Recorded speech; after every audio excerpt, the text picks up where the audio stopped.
What's going on, guys? It's the Draft Nerd, and today I'm going to be going over my picks for every single major NFL award, starting off with Coach of the Year. And my pick is going to be DeMeco Ryans. He had a really good chance of winning it last year, didn't end up winning it. And this year, I just think the Texans are going to be that much better. That offense is going to go crazy with C.J. Stroud, Stephon Diggs, Tank Dell, Nico Collins, Joe Mixon. And I also think DeMeco is going to have his fingerprints all over that defense. And Derek Stingley is looking like he's going to take the next step into elite company with the other cornerbacks like Sauce Gardner, Pat Surtain. I think Derek Stingley is going to, become one of those upper echelon cornerbacks. Will Anderson is going to take that next leap, former Defensive Rookie of the Year last year. The Texans team's just really good, and the only way I don't see DeMeco Ryans maybe winning this is we already think the Texans are going to be good, so the Texans are going to have to be great in order for DeMeco to win this award, but I still think it's possible. And so my pick is DeMeco Ryans, with my runner-up being Matt LaFleur.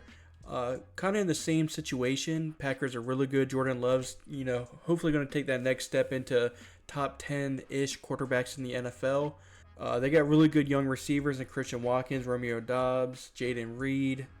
Brought in Josh Jacobs. That defense is also really good with a lot of talent. Jair Alexander, Kenny Clark, and others. But yeah, so I think the Packers are just, in the exact situation that the Texans are in, just in the NFC. Really good team looking to take that next step. Whichever one of these two teams takes that step into elite tier, I think he's going to win Coach of the Year. And I just think it is going to be the Texans over the Packers. But one of my dark horse picks is Kevin O'Connell. A lot of people are writing off the Vikings just due to their quarterback situation. J.J. McCarthy is out for the year, not to say that he was even going to get to see action this year. But a lot of people don't really think Sam Darnold's that guy. But what a lot of people also don't understand is Sam Darnold's never had this much talent on an offense. He's going to have an elite option at receiver with Justin Jefferson. T.J. Hawkinson's going to be back at some point this year. Aaron Jones in the backfield. I think that a lot of people are writing off the Vikings, and if Kevin O'Connell can at least squeeze any bit of Sam Darnold's talent out of him, I think that the Vikings could surprise a lot of people. And usually with the Coach of the Year award, it goes to, the coach that raised his team above what the media and what the fans thought the team was.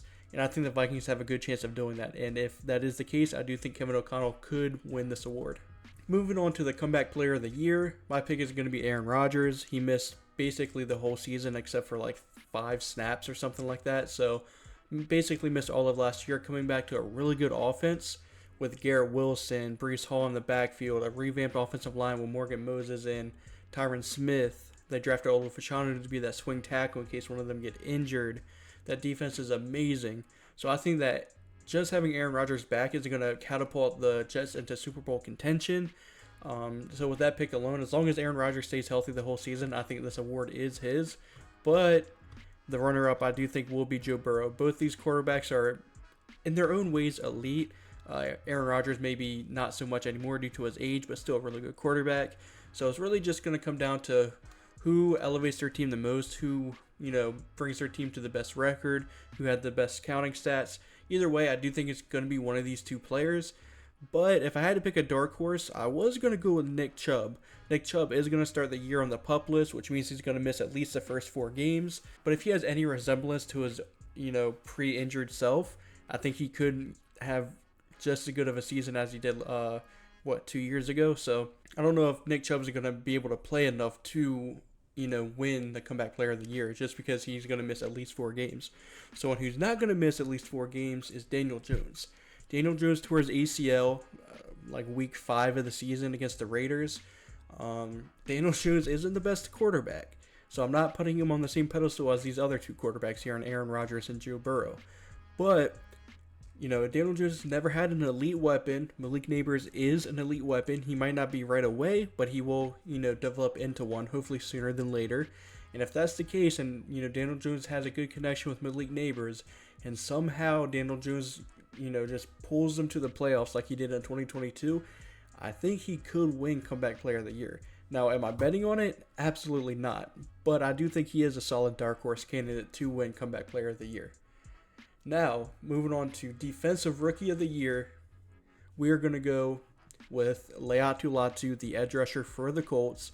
I just think out of any rookie this year, and just to mention, this was a weaker defensive class, so it's really up in the air. There's no single favorite in my opinion, but my pick is Laiatu Latu, and he was really just the most developed pass rusher in this past year's draft.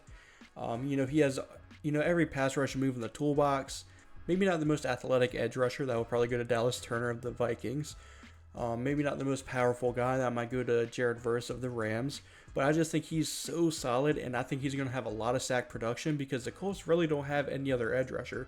Kwity Paye hasn't really been what the Colts thought he was going to be. He's a solid edge rusher too, but I think Laiatu Latu is going to have a lot of that pass rush production. But if it's not going to be Laiatu Latu, I do think it could be Byron Young, the defensive tackle that the Seahawks drafted in the first round. And, from the little preseason action we've seen of him so far, he's been an absolute disruptor both in the run game and in the pass rush game. I don't think he's going to have the best sack production in the world coming from the interior, but his run defense game mixed with that pass rush production could end up being enough to make him Defensive Rookie of the Year over a guy like Laiatu Latu. But a dark horse candidate that I do think has a real solid chance of doing it is Kamari Lassiter, the cornerback on the Texans. Now, typically, these defensive awards, whether that's Defensive Rookie of the Year or Defensive Player of the Year, typically goes to pass rushers, whether that's an edge rusher or a defensive tackle. But there are a few cases where cornerbacks and secondary players win the award, and I do think Kamari Lassiter could do that.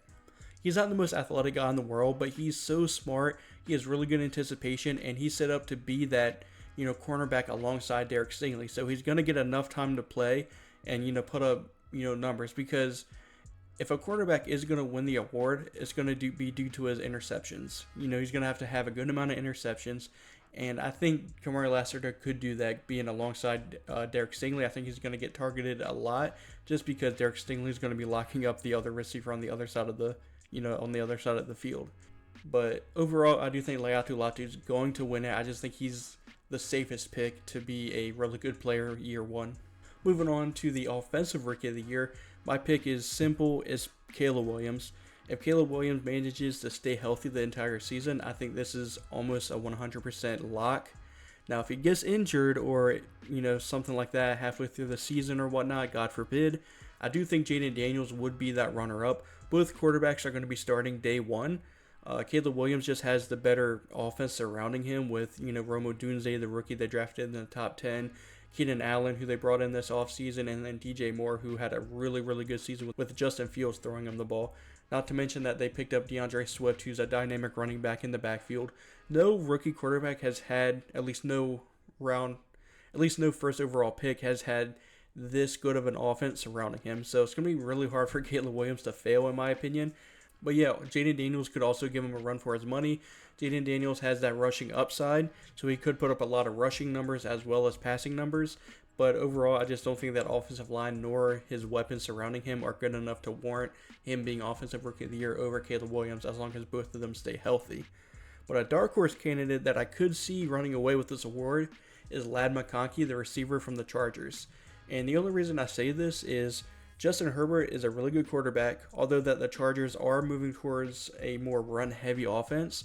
Justin Herbert has to have someone to throw the football to, and there's no clear-cut number one guy. Quinn Johnston, the first round pick a couple years ago, hasn't been really anything. Joshua Palmer is definitely more of a wide receiver 2 or 3. And really, Ladd McConkey could be that safety valve that Justin Herbert looks to go to. So as long as Ladd McConkey gets enough targets, I do think he has a good chance to be, in the conversation for Rookie of the Year. Do I think he's going to win it over some of these other quarterbacks? No. I do think it is going to end up being a quarterback, just because we had, 6 quarterbacks drafted in the first round. At least one of them has to have a good enough season to warrant a Rookie of the Year, in my opinion. But I do think Ladd McConkey is a dark horse candidate. Moving on to Defensive Player of the Year, my pick is Micah Parsons. He was very close to winning it last year. I do think it's going to be between Micah Parsons, Myles Garrett, Max Crosby, and TJ Watt, kind of like how it is every year. But I do think Micah Parsons is going to run away with it this year.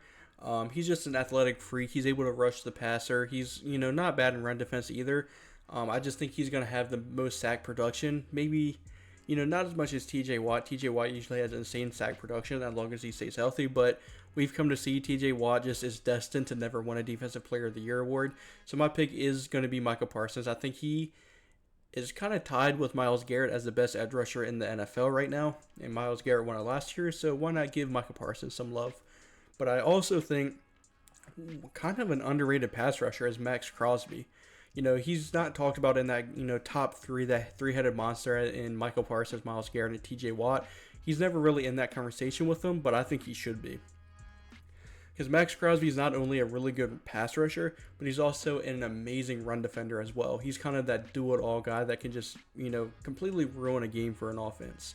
So I do think as long as he gets that sack production, I think that paired alongside his amazing run-stopping ability could warrant a Defensive Player of the Year award. And my dark horse is going to be Will Anderson Jr., the Defensive Rookie of the Year last year. I think could make a step into Defensive Player of the Year consideration this year. He's this athletic freak who's able to just get to the pass rusher and create pressures with ease. Do I think he's going to win it over some of these other really good edge rushers? Probably not, but the Texans are set to have a really good season, and if he gets that sack production, he might be in that conversation. Moving on to Offensive Player of the Year, my pick is going to be Tyreek Hill. It was Tyreek Hill last year as well, and I think he probably would have won it if he didn't battle injury issues towards the end of the season, because he was on track to have a 2,000-yard season, but I believe he missed a game against the Jets, and then he was kind of injured, all of the last 3 or 4 games, so he, wasn't as productive. But I think if it's a fully healthy season from Tyreek Hill in that offense, I think he's going to, be on pace for 2,000 yards again and, probably win Offensive Player of the Year this year. But if it's not going to be him, I think it's going to be between CMC and Saquon Barkley. And, I chose to choose Saquon Barkley just because, both those offenses are good with CMC and Saquon Barkley. But the Eagles' offensive line is just so much better than the 49ers' offensive line.